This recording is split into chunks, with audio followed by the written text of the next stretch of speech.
আমার বিয়ে ঠিক হয়ে গেছে। জান, মজা করো না জান, চলো আমরা ফুচকা খামো।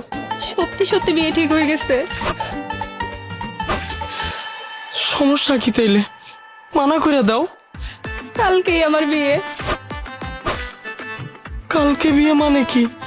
তুমি বিয়ের জন্য হ্যাঁ করে দিছো? কোনো উপায় ছিল না জান। কি বলতেছো তুমি এগুলা?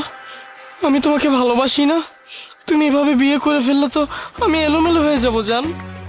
তুমি আমার কথাটা একটু বুঝো। তুমি না সবসময় চাইতে আমি ভালো থাকি। ছেলে সরকারি চাকরি করে, বিসিএস ক্যাডার। ও আমাকে অনেক সুখে রাখবে। জান, আমিও তো 10,000 টাকার পার্ট টাইম জব করি। দুইজন ভালোবাসার মানুষ একসাথে থাকলে এগুলা কোনো বিষয় না জান। তুমি বিয়েটা কইরো না। দেখো, এরকম ভালো ছেলে আমি তো আর পাবো না। জান, আমিও তো ভালো ছেলে। 4 বছর ধরে আমার সাথে সম্পর্ক করছে, এখনো চিনো নাই আমাকে। দেখো, তোমার দিকটা একটু দেখো। তুমি 10,000 টাকা স্যালারিতে পার্ট টাইম জব করো। তুমি আমাকে সুখী রাখতে পারবে না যতটা তুমি চাও।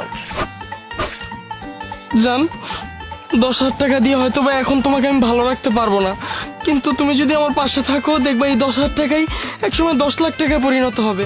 তখন তোমাকে আমি অনেক ভালো রাখবো জান।